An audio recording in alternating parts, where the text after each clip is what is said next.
물갈이 시작? 물음표가 붙었죠? 네. 어디의 얘기냐, 무슨 물갈이를 얘기를 하는 거냐? 기사 보겠습니다. 인요한, 영남 중진의 수도권 출마 제안할 듯이란 기사가 나왔습니다. 네, 인요한 이 국민의힘 혁신위원장이죠. 지금 당장 아직 혁신위를 꾸리지도 않은 상태입니다. 근데 지금 현재 나오고 있는 게 혁신위의 방향과 이 어떻게 구체적인 대안 등 공천과 관련한 이런 얘기가 가장 지금 좀 이목을 좀 끄는 부분입니다.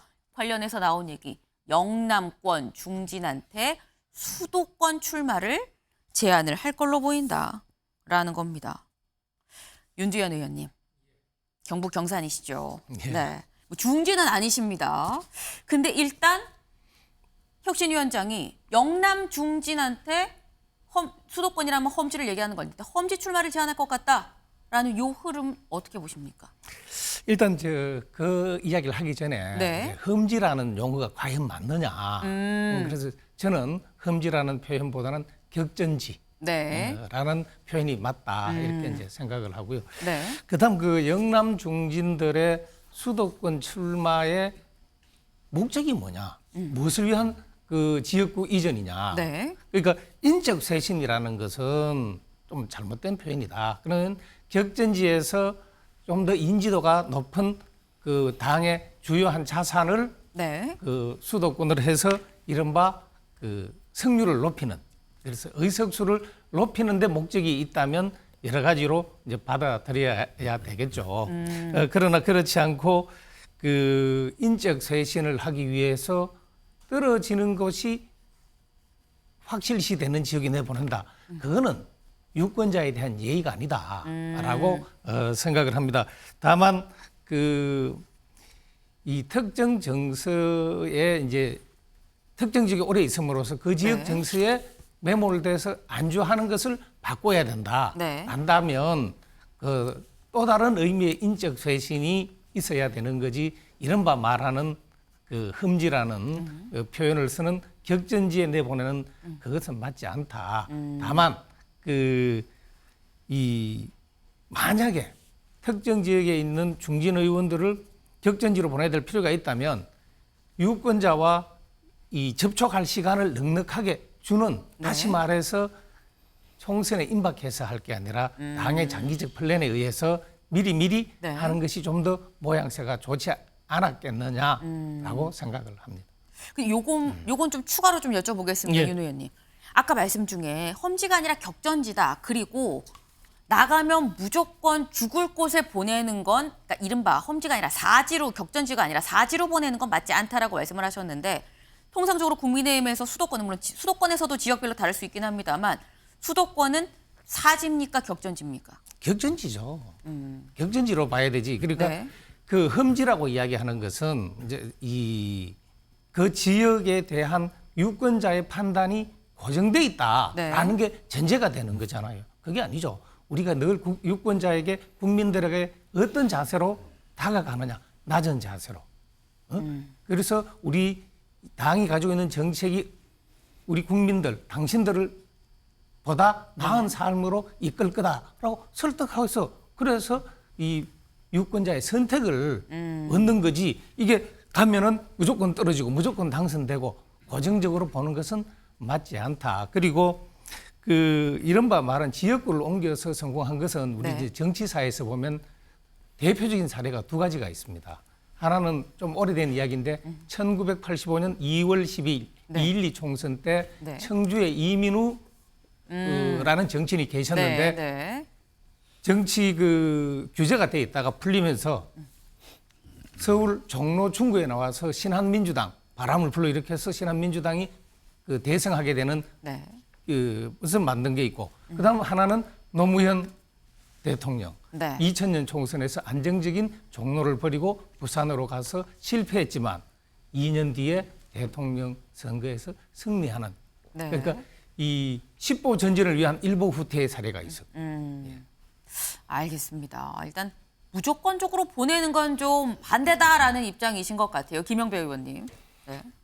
예, 이 정부 여당 입장에서는 총선을 앞두고 늘 혁신 고민을 하는데 가장 큰 고민 문제가 뭐냐면은 결국 대통령이 중심이 되는 정당으로 갈 것이냐, 아니면은 국민의 요구를 전면적으로 수용하는 정당으로 갈 거냐, 이 갈림길에서 늘 갈등이 되거든요. 네. 그러니까 지금 영남 물갈이론이 결국 친윤 검사들이나 친윤 인사들을 대거 공천하기 위한, 즉 친윤 정당으로 국민의힘을 탈바꿈시키기 위한 작업 아니냐라고 하는 이제 저항이 있을 수 있다고 봐요. 네. 그러니까 그 길로 가느냐, 아니면 진짜 참신한 인물, 정말 혁신을 주도할 새로운 인물을 공천하기 위한 작업이냐. 네. 여기에 따라서 승패가 갈릴 것으로 그렇게 보이고, 그런 점에서 보면 최근에 천하람 위원이 혁신위원회 합류를 거부했다 이런 이야기가 있던데, 그런 면에서 보면은 굉장히 사실은 인요한 혁신위가 출발부터 삐걱대고 있는 거 아니냐, 이런 우려도 이제 제기가 될 수밖에 없는 상황 아닌가 싶고요. 네. 지금 말씀해 주신 건 영남 물갈이, 물갈이는 물갈이인데 이렇게 해서 하는 어떤 목적, 그러니까 영남 물갈이를 해서 생기는 새로운 이 공간, 텃밭의 공간에 누가 올 것이냐 여부가 사실 좀 중요할 수 있다. 이른바 뭐 용산에서 온 사람들을 뽑기 위해서라고 한다면 이거는 물갈이를 해도 소용이 없는 것이고 강한 반발에 부딪힐 것이다. 그리고 오히려 새 물이 들어온다고 하면 또 새피가 들어오면서 활기를 띨 수 있다라고 궁극적으로 이 물갈이의 목적을 좀 봐야 된다라는 점도 같이 주셨는데, 또 그런 얘기도 있습니다. 서영주 위원님. 네. 현재 영남 국민의힘의 영남 중진 중에 그럼 수도권에 소구할 수 있는 인물이 누가 있느냐라는 얘기도 있어요. 어떻게 보십니까? 그 숙제겠죠. 근데 지금 뭐 말이 많이 나오는 건 김기현 대표 정도 되면 그래도 이렇게 인지도도 높고 많이 네. 알려졌기 때문에 수도권 차출론이 많이 나왔죠. 그러니까 뭐 이제 꼭 집어서 얘기를 하는 이유는 그게 많이 회자됐기 때문입니다. 물론 이제 국민의힘의 영남 출신 의원님들 꽤 유명하신 분들도 있고요. 수도권에 통하실 수 있는 분들이 있습니다. 뭐 장재원 의원도 있고요. 근데 제가 봐서는 이제 한 가지 말씀을 드리면, 네. 이런 고민들은 국민의힘이 강서구청 참패 이후에 뭔가 달라진 모습을 보여주겠다는 것이고, 돌이켜 보면 민주당도 당시에 그 비대위 체제에 있었을 때 호남 물갈이론이 나왔었어요. 네. 그러니까 결국에는 국민들은 뭔가 내려놓는 모습들을 보여주는 것들, 여기서 감동을 받는데, 김기현 대표는 여기서 타이밍을 놓치면 안 된다라는 조언을 드리고 싶어요. 그러니까 인요한 혁신위가 나오기 전에 네. 어떤 수도권에 대한 어떤 영남 물갈이론, 본인이 먼저 앞장서서 뭐 불출마는 아니더라도 뭔가 수도권으로 내가 전진해서 먼저 가겠다라는 걸 던지지 않고, 인요한 위원장이 혁신위를 구성한 다음에 네. 가세요 강제로 끌어다가 놓으면 모양이 좀 우습잖아요. 그래서 저는 그런 부분에서는 한번 고민할 필요가 있다, 좀 말씀드립니다. 네. 지금 김기현 대표를 콕 집어서 또 말씀을 해주셨는데 똑같은 의견을 내신 분이 있습니다. 직접 들어보고 오시죠. 김기현 대표가 그러면 2번 타자, 3번 타자 그런 중에 한 마음에 분이 될 수도 있어요? 고민을 하지 않으실까? 정계 은퇴 카드까지 던진 분이면 그죠? 이왕 그러네. 죽는 건데 네. 죽는 건데 사직생의 각오로 충분히 고민을 쓰실 수 있죠. 소문으로라도? 저는 개인적으로는 권하고 있습니다. 아마 고민을 좀 하시지 않을까 싶습니다. 개인적으로 얘기 좀 해보셨군요. 뭐 답변을 받은 건 아닌데요. 아무튼 네. 하태경 의원도 똑같이 얘기를 했습니다. 지금 아마도 김기현 대표가 고민하지 않겠냐. 전 개인적으로 권하고 있다. 이미 권했다고 합니다. 다만 답변을 받은 건 아니다라고 했는데, 김병민 최고위원님. 예. 바로 또 김기현 대표 옆에서 자주 보시잖아요. 네, 자주 고민을 봅니다. 하고 있는 것으로 보입니까? 어떻게 보십니까? 본인의 이 수도권 출마 여부 뭐 이런 부분의 디테일한 내용은 언급하지 않습니다만 네. 이번 혁신위원장을 모시는 과정에서 전권을 주겠다. 그리고 혁신위를 통해서 당을 대대적으로 혁신하겠다라고 언급했던 순간부터 사실상 모든 변화에 대한 가능성들을 열어두고 있다는 게 제가 옆에서 김기현 대표를 지켜보는 생각입니다. 네. 뭐 일각에서는 김기현 대표가 스스로 모든 걸 다 내려놓고 난 다음 움직여야 그 다음 타이밍을 갖고 혁신할 수 있다, 이렇게 주장하시는 분들도 있는데요. 네. 인요한 위원장이 이른바 칼자루를 쥐고 개혁의 전권을 휘두르게 될 겁니다. 네. 근데 개혁에는 항시 저항이 따르게 되고요. 네. 그 저항을 어떻게 극복할 수 있는지가 결국 이 정당과 공동체가 한 걸음 진일보할 수 있느냐에 이 관건이 달려 있는데, 멋지게 만들어진 그림을 갖고 전권을 휘두른다 하더라도 네. 내부에 있는 다양한 구성원들의 갈등을 최종적으로 봉합하는 일이 바로 김기현 대표에게 주어진 책무거든요. 그럼 마지막으로 정치적으로 쓸 수 있는 카드나 여러 가지를 김기현 대표가 쥐고 있어야 되는데 네. 이거 다 내어놓고 나면 김기현 대표가 할 수 있는 일이 무엇이 되겠습니까? 역대로 총선이 다가오게 되면 자의적이든 아니면 타의에 의한 인위적이든 한 40% 언저리의 인적 쇄신들은 늘 있어 왔습니다. 그 인적 쇄신이라는 게 얼만큼의 명분과 국민적 감동을 주면서 끌고 갈지 하나의 드라마를 만드는 과정이 여야 정치권에 지금부터 주어진 숙제고 네. 그걸 인요한 위원장이 해나가는데 못할 것 같은 걸 김기현 지도부와 인요한 위원장이 해낼 때 국민들이 신뢰를 받고 감동을 주는 거라서 네. 저는 김기현 대표가 그 어떤 것들 이상도 다 할 준비가 되어 있다고 제가 옆에서 보기엔 느껴집니다. 지금 아까 서영주 의원님은 지금이 타이밍이다라고 말씀을 하시고 김병민 최고께서는 어떤 말의 문맥상 제가 느끼기에는 지금 그 카드도 가지고 있는데 카드를 처음에 패를 다 보여주면 어떻게 하냐. 약간 이 느낌으로 말씀을 주셨어요. 서영주 의원님. 그러니까 맞는 말씀이시고 많은 고민이 있겠죠. 네. 근데 정치라는 건 준비만 해서는 안 됩니다. 실행에 옮겨야죠. 그래서 이제 제가 김기현 대표를 여당 대표로서 걱정이 돼서 하는 얘기예요. 지금 빨리 결정하지 않으면 나중에 밀려서 가면 모든 게 다 그 본인의 시간을 못 갖는다. 라는 차원에서의 조언이니 뭐 하루 이틀 안에 뭐 결정하시는 게 낫지 않겠습니까? 구체적으로 하루 이틀까지 말씀을 상대 또. 정당 대표에 대한 언급을 하셨기 때문에 한마디만 드리면 네. 사실상 이재명 대표의 사법 리스크가 커졌을 때 이재명 대표 물러나라 이렇게 얘기했던 사람들이 한둘이 아닙니다. 당 내에서부터 마찬가지고요. 그러니까 자당에 대한 대표에 관한 언급들, 또 자당의 혁신에 관한 얘기들에 대해서 해야 될 일들이 많을 건데 네. 지금 국민의힘이 앞으로 하나씩 전진하고 있는 나가는 과정 속에서 다른 당이 타당의 대표를 물러나라 마라 이렇게 언급하게 되는 건 사실상의 진정성도 아니고 거기에 대해서는 예의가 아니다는 말씀드립니다. 좀 물러나라는 게 아니라요. 출마하셔서 수도권에서 더 큰 정치를 하셔라 그런 얘기죠. 알겠습니다. 지금 팽팽한 신경전이 지금 펼쳐지고 있습니다. 그리고 지금 말씀 중에 살짝 나오긴 했어요. 근데 김영배 의원님, 사실 또 이게 남일이라고 많은 또 볼 수가 없는 게 민주당에선 또 비명계가 이재명 대표한테 험지로 나가셔야 되는 거 아닙니까? 라는 얘기를 했었거든요. 지금 뭐 여야 대표다 약간 코너 아닌 코너에 몰린 상황 같기도 하고요. 어떻게 보십니까? 이번 총선이 지난번 대선에 이제 이어서 치러지는 중요 선거인데 네. 대선 때 역대 최대의 비호감 선거라고 했었단 말이에요. 그러니까 이번 총선은 국민들이 보시기에 네. 정치가 뭔가 변할 거냐. 특히 윤석열 정부 들어서서 민생도 어려워지고 기대했던 게 너무 잘 안 된다 이렇게 보시는 네. 국민들이 이제 걱정이 크시기 때문에 혁신 경쟁이 이번 선거에서는 가장 중요한 키워드가 될 거로 보입니다. 네. 그런 면에서 보면은 여와야 공이 어떻게 변화된 모습을 보여줄 거냐가 결국 승부의 관건이 될 것 같거든요. 그런 점에서 보면은 지금 여당도 혁신위를 띄우고 하는 게 뭐 그런 몸부림이라고 봐야죠. 민주당도 사실 그 고민이 이제 지금부터 시작입니다. 이재명 네. 대표가 이제 복귀했기 때문에 지금부터 중요한 갈림길에 서 있고 그런 면에서는 이재명 대표가 첫 일성이 당내 단합 네. 그리고 민생을 챙기겠다 이 두 가지 키워드를 제시를 했기 때문에 네. 저는 뭐 기대감을 키우는 기초는 마련했다고 보는데요.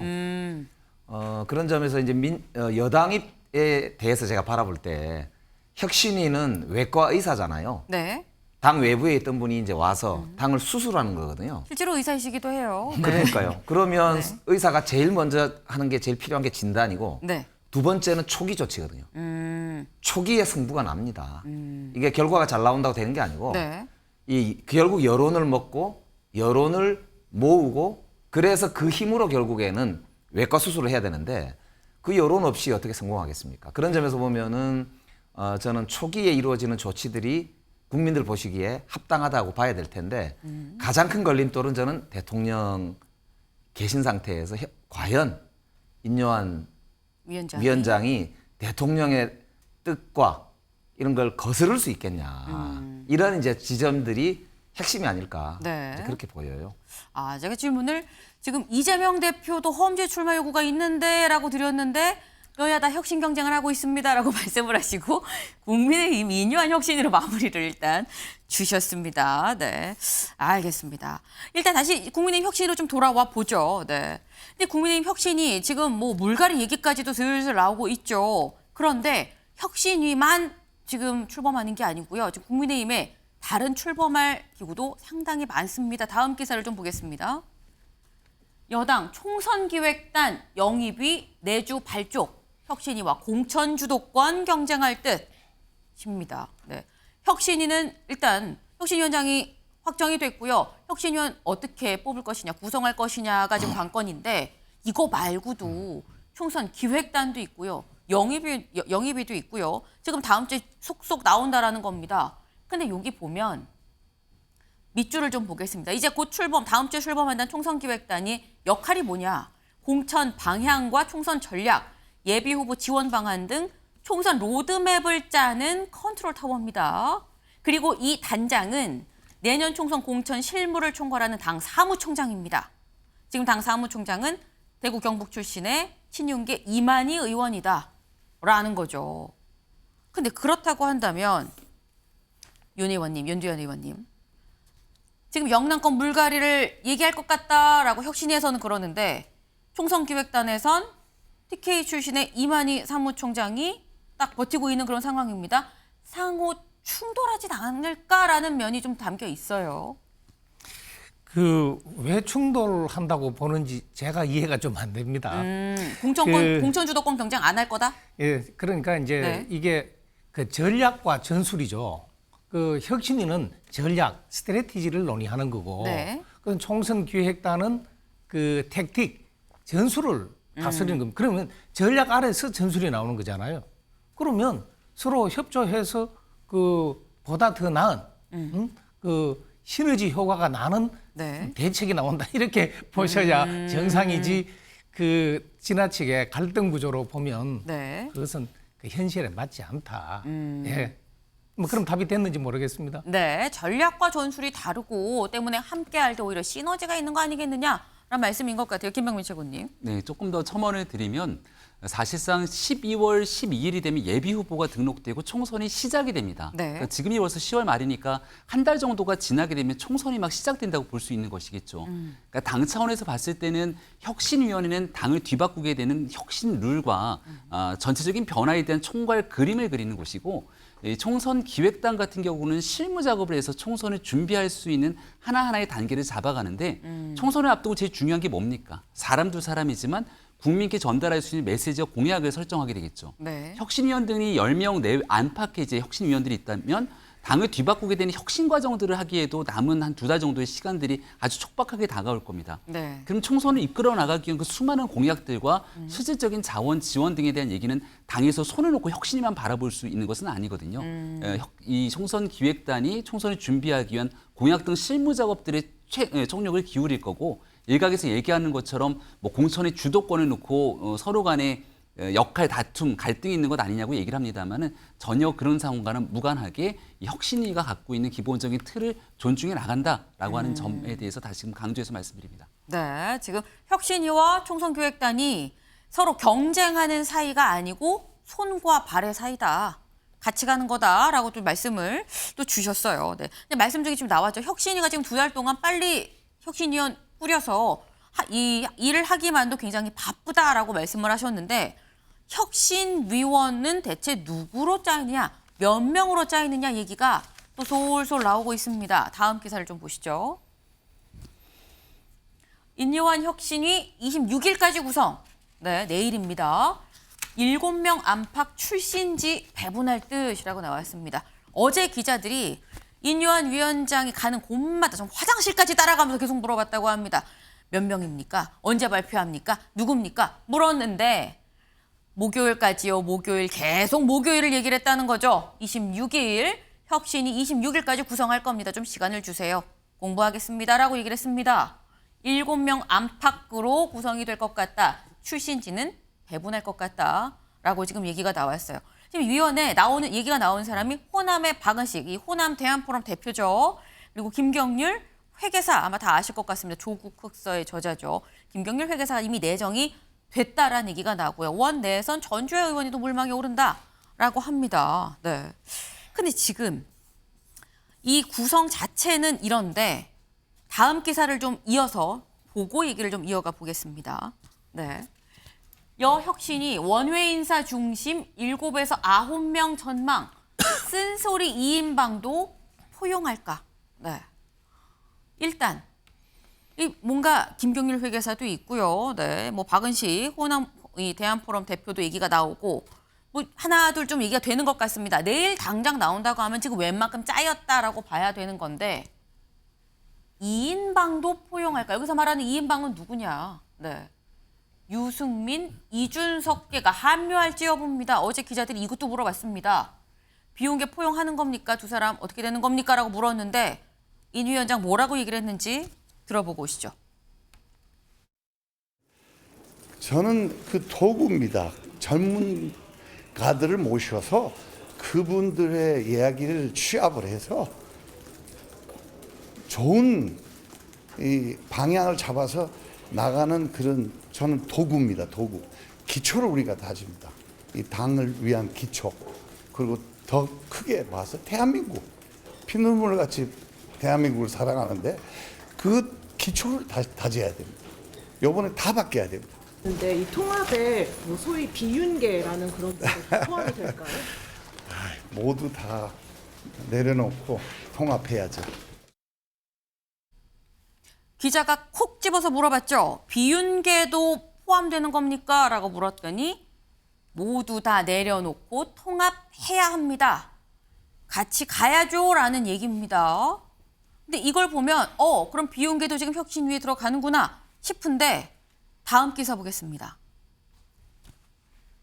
인요한 혁신이 시작부터 삐끗 천하람에게 합류 제안 거절당해 천하람 순천 이 당협위원장한테 제안을 했는데 천 위원장이 거절했다라는 얘기입니다. 네, 여기 좀 같이 볼까요? 이준석계 동참 제2 물거품인 인 위원장 같은 순천 출신인데 아쉬워라는 얘기를 했다고 하는데요. 저희가 그래서 이 기사를 보고 오늘 새벽에 어쩌면 자고 있었을지도 모르겠습니다. 천하람 위원장한테 직접 전화해서 물어봤습니다. 제안 받으셨나요? 뭐라고 하셨습니까? 물어봤는데요. 들어보고 오시죠. 일단 제안을 받으신 건 맞습니까? 네, 어제 저녁에 인요한 위원장이 직접 전화가 와서 제안을 했고, 네. 제가 좀 네. 적절하지 않은 것 같다라고 정중하게 거절을 했습니다. 근데 제가 그래도 혁신위원을 수락을 하게 되면은, 네. 김기현 대표가 임명한 혁신위원장에 의해서 임명된 혁신위원 아니겠습니까? 그렇죠. 그럼 제가 저의 임명의 어떤 근거가 되는 그 권한을 흔들 수는 없는 것이거든요. 네. 김기현 대표의 사퇴를 요구할 정도로 적극적인 활동들을 하신다면 박수 칠 겁니다. 지금 돌아가는 어떤 상황이라든지 네. 그 임명까지의 과정이라든지 이런 거를 봤을 때는 네. 그렇게 하기는 쉽지 않아 보인다. 근본적인 부분을 건드리지 못하는 혁신위를 하는 거는 좀 의미가 없지 않나. 네, 사실상 의미가 없지 않나라고가 지금 들으신 마지막 얘기였습니다. 오늘 새벽에 지금 통화한 내용인데요. 그러니까 인요한 혁신위가 제대로 못할 것 같다. 김기현 대표 체제가 바뀌지 않는다고 한다면 인요한 혁신이 무슨 의미가 있냐? 그런 혁신이 안 가는 게 맞는 거 아니겠느냐? 내가 들어가는 것 자체가 좀 모순이다라고 지금 얘기를 한 겁니다. 근데 김병민 최고님. 네. 물론 천하람 위원장이 천하용인이 다 모여서 논의를 해서 결정을 한 건 아닐 수 있을 것 같아요. 혁신에 들어가는지 여부를. 근데 기본적으로 어떤 비윤계가 혁신에 동참할 생각이 없는 것만은 좀 분명해 보입니다. 이유를 오늘 아침 인터뷰 지금 말씀하셨던 내용들도 쭉 들어봤는데요. 네. 결과적으로 김기현 지도부 체제에서의 혁신위를 인정하기 어렵다라는 게 천하람 위원장의 거절 이유인 것 같은데 만약 여기에 대해서 천하람 위원장과 같은 이른바 비윤계 인사들에게 제안조차 하지 않았더라면 결국은 자기들끼리 혁신 과정들을 가져갔냐고 또 다른 비난들을 했었겠지 않습니까? 인요한 위원장이 진정성을 가지고 저는 천하람 위원장에게 연락을 했다고 봅니다. 네. 천하람 위원장은 그중에 하나 혁신위원으로 들어가서 무슨 일을 하겠냐 이렇게 생각할지 모르겠지만 네. 천하람 위원장이 갖고 있는 이 스피커로서의 마이크의 힘이 대단히 세다는 것을 국민 모두가 알지 않습니까? 그 안에 있었던 일들을 천하람 위원장이 통제가 되는 사람도 아니고 나가서 얼마든지 얘기를 할 수 있을 것이고 만약에 내적 혁신을 도모하는 것이 아니라 좋은 게 좋은 거다 이렇게 덮어가려고 하는 노력이 있는 순간 천하람 위원장이 가만히 있지 않겠죠. 당을 정말 애정하고 한번 바꾸겠다는 혁신의 의지가 있다면 저는 혁신위원으로 반드시 들어와서 이 안에 있는 일들을 더 여론의 동력을 받을 수 있게 만들고 그토록 수평적인 당정관계 얘기를 하고 또 공천에서 혁신적인 내용들을 얘기한다면 천하람 위원장이 확실히 역할할 수 있을 텐데 여기에서 발을 완벽하게 빼기 시작하는 모습을 보니까 그동안 비난했던 당에 대한 비판들의 진정성이 정말 있었던 것인가에 대한 걱정과 의문도 들기 시작하거든요. 지금 인요한 위원장이 통합하자, 함께하자면서 모든 걸 내려놓고 있는 마당이기 때문에 네. 본인이 혁신위원회에 참여하지 않는 것은 본인의 판단입니다만 그것을 지금 있는 체제가 아무것도 할 수 없기 때문에 본인이 참여하지 않는 것처럼 예단하고 거기에 대한 거절 이유를 얘기하는 건 영화의 대사를 차용해서 비겁한 변명이다라고 얘기를 좀 드리고 싶습니다. 아, 비겁한 변명이다라고 지금 말씀을 하셨습니다. 윤두현 의원님. 예. 근데 지금 일단 분명한 건 인요한 위원장의 첫 일성이 통합이었거든요. 예. 한마디로 얘기하면 통합입니다. 통합이 뭡니까? 생각이 달라도 같이 가는 게 통합이다라고 얘기를 했어요, 인 위원장이. 근데 아까 김영배 의원님 말씀처럼 이렇게 되면 일단 첫 시작이 좀 삐끗 아니냐라는 생각이 좀 들기도 합니다. 예. 그 천하람 죄송합니다. 네. 그 천하람 의원이 그 혁신위의 역할을 자기가 이미 규정을 했습니다. 뭐는 할 수 있고 뭐는 할 수 없고 그 자체가 바람직하지 않다. 왜 혁신위에서 모든 안을 놓고 전체적으로 이야기를 하는데 뭐는 할 수 없다라고 미리 단정을 하냐 이거예요. 거기 와서 시도해보고 안 됐을 경우 해야 할 이야기가 아닌가라고 이제 생각을 하고요. 그 다만 이제 통합을 하는데 최소한 그 전체적인 이 누구를 대표로 하고 어떻게 가느냐보다도 우리 당이 추구하는 가치는 공유해야 됩니다. 그래서 그 생각이 다르다. 우리가 자유민주주의를 예를 들어 이게 천하람 의원이 그렇다는 이야기는 절대 아닙니다. 네네. 이 자유민주주의와 시장 경제를 부정하면은 그쪽하고는 뭘 할 수가 없죠. 네. 그러니까 최소한 우리 당이 추구하는 가치에 동참하면 그 누가 당의 간판이 되느냐 이것은 충분히 논의할 수 있는 문제거든요. 그래서 그 천하람 의원이 너무 그 좀 단정적으로 한 것 아닌가. 바깥에서 그 이야기하는 것보다는 이 안에 들어와서 내부에서 부족한 게 있다면 네. 보강하고 잘못된 게 있다면 고치는 노력을 하는 것이 바람직하다라고 생각합니다. 네. 지금 너무 지나치게 예단을 하고 아예 발을 들이지 않은 게 문제다라는 취지로 지금 죄송합니다. 말씀을 해주셨어요. 사실 비용계와 지금 현재 김기현 대표의 이 지도부가 어떻게 좀 잘 통합의 길로 인요한 위원장이란 이 도구를 통해서 통합의 길로 갈 수 있느냐도 관심인데 여기에 대해선 상당히 거리가 아직도 여전하다라는 점이 보입니다. 김영배 의원님. 그러니까 지금 통합형 혁신위를 이제 한다고 했는데 혁신과 통합은 약간 반대되는 이야기이기도 하거든요. 네. 그래서 진짜 통합형으로 뭔가 일을 하겠다 그러면 비윤계 목소리가 담겨야 되잖아요. 그러니까 비윤계가 볼 때 네. 아, 변하겠구나 이런 생각이 들어야 거기서 이제 여지가 생기고 활동도 하고 그런 거잖아요. 그러면 예를 들어서 이 당의 공천권이 아 진짜로 네. 이제 같이 의논해서 국민적 뜻을 더 존중하겠구나 이렇게 돼야 되는데 김기현 대표 그대로 계시죠.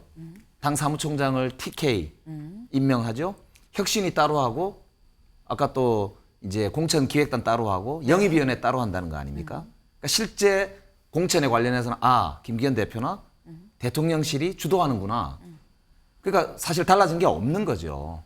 그러니까 그런 면에서 모양새만 이 갖춰서 들러리 세우려고 하는 거 아니냐 이런 생각을 할 수밖에 없는 거거든요.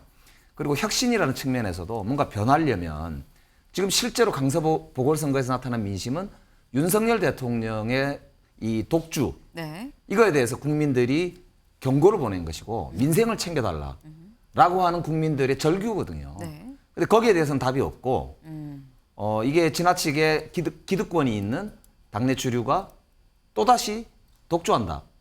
이런 이제 생각을 비윤계가 할 수밖에 없기 때문에 저는 인요한 혁신위원장이 진짜 성공하려면 정말 과감하게 이준석 대표나 유승민 대표를 직접 만나든지 그분들하고 진정성 있는 조치들을 하는 것이 아마 저는 첫 출발 계기가 아닐까 그런 생각도 해봅니다. 네. 지금 제가 천하람 위원장 얘기를 듣고 저희 두 분 국민의힘 이 분들의 얘기를 좀 들었는데 이 자리에 없는 천하람 위원장 어떤 비윤계의 입장을 김영배 의원님이 대신 또 말씀을 그리고 잠깐만 하나 더 말씀드리면 짧게, 네. 예. 비윤계 입장에서는 김한길 위원장이 네. 그림자가 어른거린다. 그래서 사실은 대통령과 김기현 대표를 비롯한 네. 친윤계가 지금 약간 다른 수를 쓰고 있다. 뭐 이런 생각을 할 수도 있는 지금 비윤계 입장에선 그렇습니다. 그런 이제 게 가장 제가 볼 때는 현재 네. 혁신위의 고민 아닐까 문제 아닌가 뭐 그런 생각이 드네요. 그런 생각 때문에 비윤계가 그런 거 아니겠느냐라고 일단 비윤계 입장으로 말씀을 주셨습니다. 저희 다음 키워드로 가서 요 얘기 비슷하게 좀 이어가 볼까요? 가보시죠. 탕자입니다. 탕자. 갑자기 탕자가 왜 나왔을까요? 네. 이번엔 만평입니다. 네. 우째 이런 일이 누가 한 얘기냐? 힘. 국민의힘이죠. 김기현 대표인 것으로 보입니다. 지금 가운데 국민의힘 김기현 대표가 있고요. 요 앞에 민. 안경 쓴 이재명 대표인 것 같죠. 요즘에 나오는 여론조사가 민주당이 좀 앞섭니다. 그래서 민주당, 국민의힘. 그런데 여기 있습니다. 이건 뭐야? 머리가 없고 팔이 없어요. 네, 안 보이는데 일단 신당이라고 합니다. 회색 신당. 자꾸 나오는 얘기죠. 국민의힘 민주당 말고 신당 얘기가 계속해서 나오고 있습니다. 이런 가운데 신당 얘기가 매일매일 거론이 되고 논란이 계속 커지는 가운데 여론조사가 하나 나왔습니다. 일단 각 정당 지지율이 어떤지를 좀 보고 좀 짚어보죠. 이번 여론조사에서 21일, 22일 이 성인 1,000명을 대상으로 이 뉴스토마토가 미디어토마토에 의뢰를 해서 한 이 여론조사입니다. 보면 더불어민주당이 46.6입니다. 그리고 국민의힘이 30.4입니다. 16%포인트 정도 지금 차이가 나죠. 이게 지금 현재 정당별 지지율입니다. 그런데 저희가 아까 신당 얘기를 했죠. 정체를 알 수 없는 그 회색 신당. 근데 이게 두 가지입니다. 친윤계 신당도 있고요. 비윤계 신당도 얘기가 같이 나오죠. 먼저 그러면 친윤계 이른바 윤석열 신당이 생긴다고 한다면 어떨까 물어봤습니다. 그랬더니 이럴 경우에 혹시 가장 많이 나온 건 더불어민주당 47.5예요. 아까 46이었었죠. 뭐 큰 차이는 없습니다. 국민의힘 19%입니다. 아까는 30%였었어요. 그런데 지금 훅 내려갔죠. 그리고 윤석열 신당이 14.2%가 나올 것이다 라는 겁니다. 여기에서 여기로 많이 갔구나라는 게 눈으로도 보이지 않을까 싶습니다. 근데 아까 말씀드린 게 신당이 두 개라고 말씀을 드렸죠. 윤석열 신당 말고 하나 더 있는 거. 이준석, 유승민 신당입니다. 물어봤습니다. 물어봤더니 일단 1등은 더불어민주당입니다. 38입니다. 근데 그리고 국민의힘 26입니다. 아까 현재 정당별 지지율 혹시 기억나시나요? 정당별 민주당 46이었는데 38이 됐고요. 국민의힘 30이었는데 26이 됐습니다.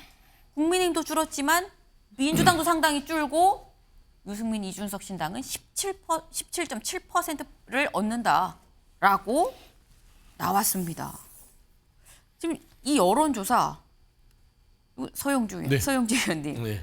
아니 이거 신당 국민의힘에서 신당을 만드니 많이 하는데 민주당한테 독인 겁니까? 어떻게 보세요? 그건 이제 신당에 대한 국민들의 어떤 체감이죠. 그러니까 윤석열 신당이 나왔을 때는 민주당에는 어떤 반사 효과가 있어요. 네. 득이 좀 되고. 그러니까 지금 현재 국민의힘의 분포, 특히나 보수가 중도 보수층이 지금 윤석열 대통령의 국정 운영과 국민의힘을 어떻게 보는지를 보여주는 겁니다. 그러니까 윤석열 신당이 됐을 때 국민의힘 쪽이 정확하게 절반으로 가는 것, 그리고 민주당으로 오는 것은 이 보수 중도층은 둘 다 싫어 라는 부분이고, 이준석 신당이 생겼을 때 민주당이 대폭 좀 비교했을 땐 줄어들잖아요. 네. 그거는 이준석과 유승민이 가지고 있는 중도 보수층의 흡수율, 그다음에 우리 민주당 진보 보수, 그러니까 진보 쪽에 중도에 있는 분들, 그분들에 대한 흡수율도 높다라고 이제 그렇게 이제 표현적으로는 분석이 될 수 있어요. 하지만 저희가 이제 주목해야 될 거는 그겁니다.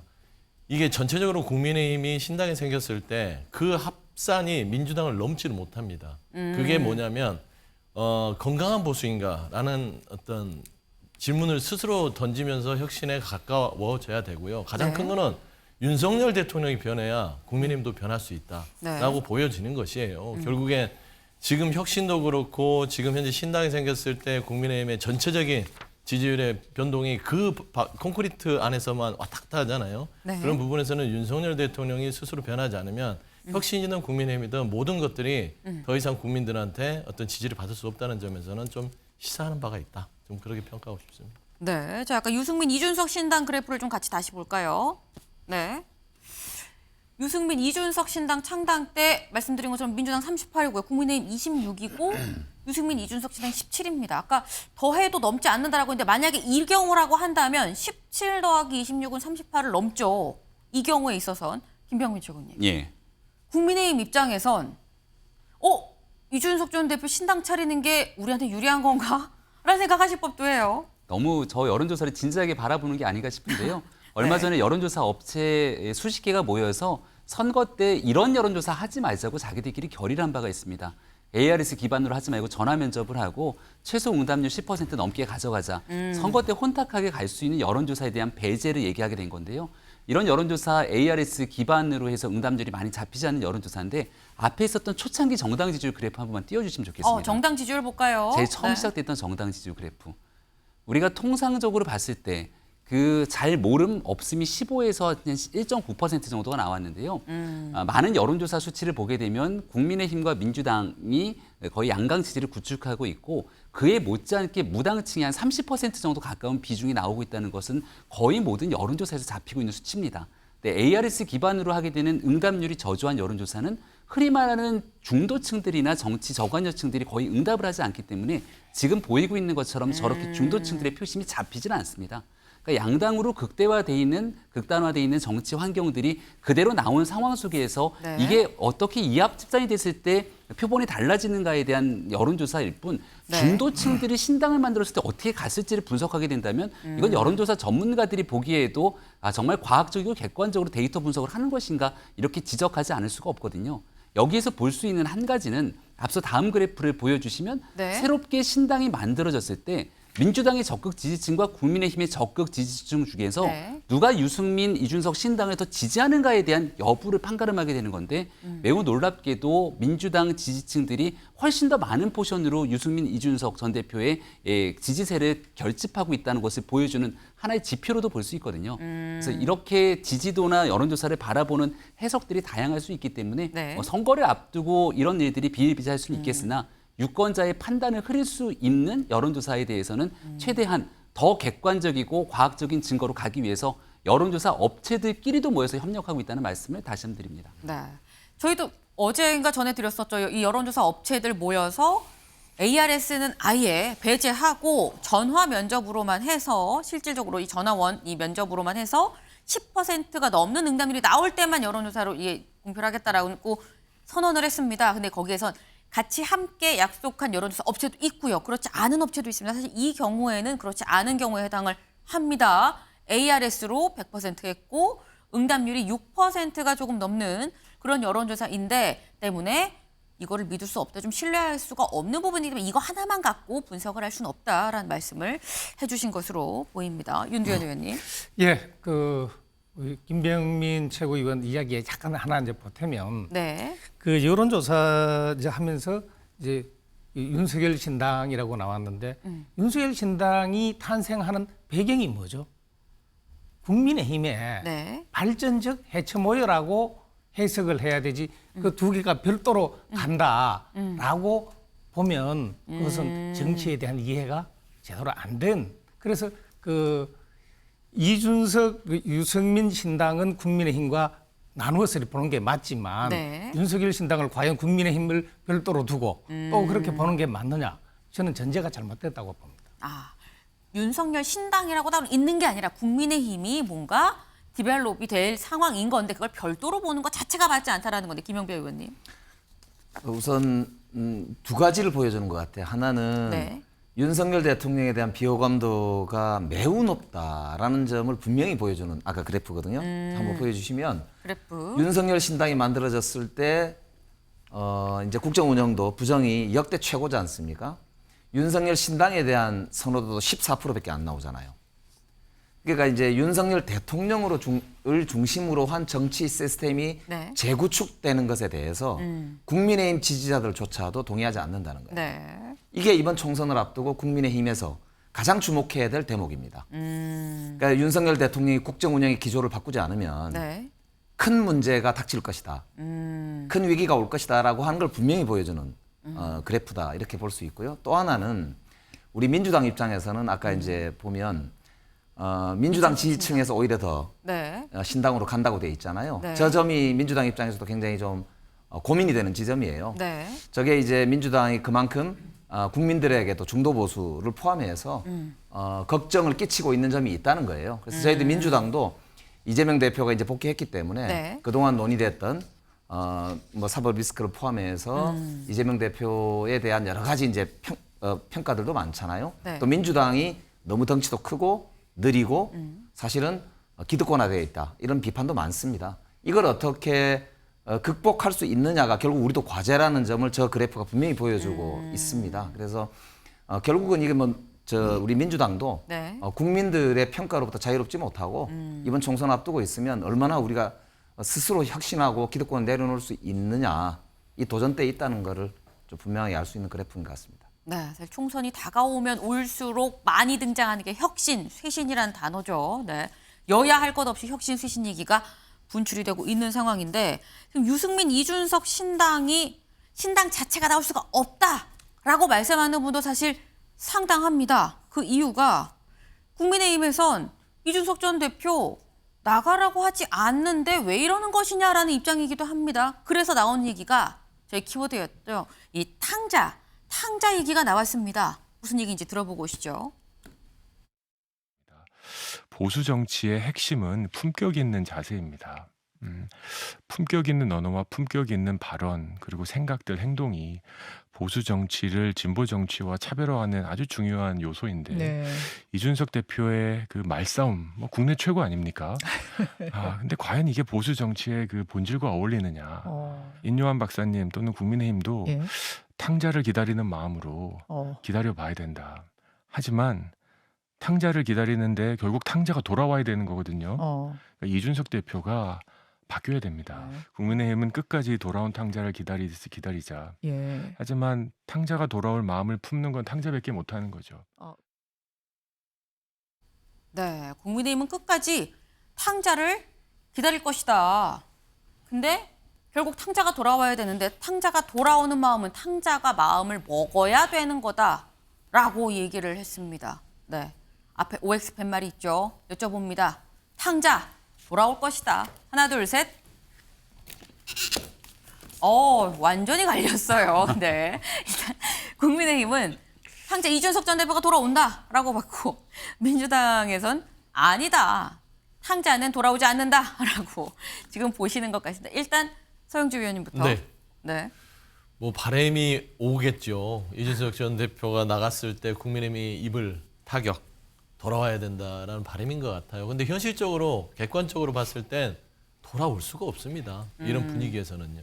그리고 이준석 전 대표 지금 탕자 비유를 했는데 이준석 전 대표는 지금에 있는 친윤계를 다 탕자로 볼 거예요. 제발 좀 제대로 돌아와라. 건강한 모습으로 돌아와라라고 지금 계속 하는 거거든요. 그래서 저렇게 눈물까지 흘리면서 호소하는 거예요. 그러니까 이준석 전 대표는 본인이 알고 있는 국민의힘 보수 정당은 아주 건강하고 내부에서 여러 가지를 논의했던 그런 정당으로 기억하는 것이고 그게 이제 본인이 기억 속에 새누리당이겠죠. 근데 그런 의미에서는 탕자들이 친윤의 탕자들이 많은 이 당으로 돌아올 수가 없다. 그런 말씀드립니다. 임병민 최고님. 네, 이준석 대표와 친한 사람들이 줄져 나와서 하는 얘기가 이 전 대표가 국민의힘에 미련이 많은 것 같다. 국민의힘에 생각보다 많은 미련을 갖고 있는 것 같다는 얘기들을 여러 사람들이 나와서 하더라고요. 저도 이 전 대표를 잘 알고 오랫동안 봐왔지만 국민의힘이라고 하는 정당이 꽤 오랜 기간 동안 함께 머물러 있었기 때문에 네. 이 당을 중심으로 변화하고 또 개혁하면서 본인이 여기에 서 있어야 된다는 그 당위성을 누구보다 잘 알 겁니다. 만약 이준석 전 대표가 총선에서의 유불리를 따지고 나 하나 살겠다고 당 밖을 나가서 신당을 차리거나 새로운 일을 도모하면서 이른바 국민의힘 총선 과정에 다른 사람들을 떨어뜨리기 위한 뭔가의 역할들을 하게 된다면 이 전 대표가 긴 시간 정치라는 과정에서 큰 오점으로 남을 수 있기 때문에 이 당에서 개혁성을 혁신하기 위한 마지막 가능성들을 타진하고 있다 이렇게 생각합니다. 네. 탕자가 돌아올 것이냐, 돌아오지 않을 것이냐. 아마도 12월까지는 계속 저희가 이 얘기를 하고 있게 되지 않을까 하는 생각을 합니다.